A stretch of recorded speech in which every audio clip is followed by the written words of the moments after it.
அக்கௌண்டபிலிட்டிக்கு spelling தெரியாத ஒரு அரசு, ஹியூமானிட்டிக்கு ஸ்பெல்லிங் தெரியாத அந்த அரசினுடைய ஆதரவாளர்கள் 2 பேரும் சேர்ந்து தமிழ்நாட்டுக்கு எப்படி மாத்த போறீங்க அப்படிங்கறதுதான் எங்களை மாதிரியான ஆட்களுடைய கேள்வி. ஏன்னா நேற்றைக்கு மட்டுமே 5 சிறுமிகளுக்கு எதிரான பாலியல் வன்கொடுமை வழக்கு, கடந்த 34 நாட்கள்ல 200க்கும் மேற்பட்ட வழக்கு. இதெல்லாம் ஒரு பக்கம் நடந்துகிட்டே இருக்கு. இன்னொரு பக்கம் அண்ணா அமைதியாவே இருக்காரு, குறைந்தபட்ச கண்டனம் கூட தெரிவிக்கல. இன்னொரு பக்கம் எவ்வளவு கியூட்டான சிஎம் பாத்தீங்களா அப்படின்னு அண்ணனுக்கு போஸ்ட் போடுற தம்பிகள்.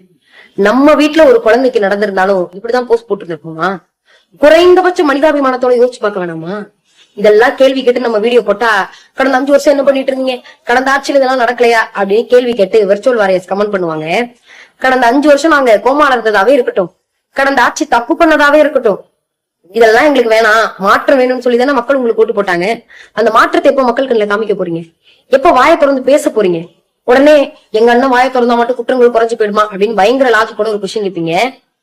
உங்க அண்ணன் கேள்வி கேட்டா எதையும் மாத்த முடியாதுதான். இந்த மனித மிருகங்களை யார் கேள்வி கேட்டாலும் மாத்த முடியாதுதான்.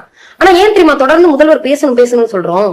ஏன்னா இங்க நடக்கக்கூடிய குற்றங்களுக்கு எதிராக அரசு எடுக்கக்கூடிய நடவடிக்கையும் அரசு உதிர்க்கக்கூடிய வார்த்தையும் தான் இனிமே இந்த மாதிரியான குற்றங்கள் இங்க நடக்காது அப்படிங்கிற நம்பிக்கையை மக்களுக்கு கொடுக்கும். இனிமே தப்பு பண்ணா அரசு இந்த மாதிரியான நடவடிக்கை எடுக்கும் அப்படிங்கிற அச்சத்தை குற்றவாளிகளுக்கு கொடுக்கும். இது ரெண்டுமே இல்லாம அரசு காக்கக்கூடிய இந்த அமைதிதான் அடுத்து நடக்கக்கூடிய குற்றங்களுக்கான ஆரம்ப புள்ளி. இந்த அமைதியை உடைக்கணும்னா நீங்களும் நானும் கேள்வி கேட்கணும்.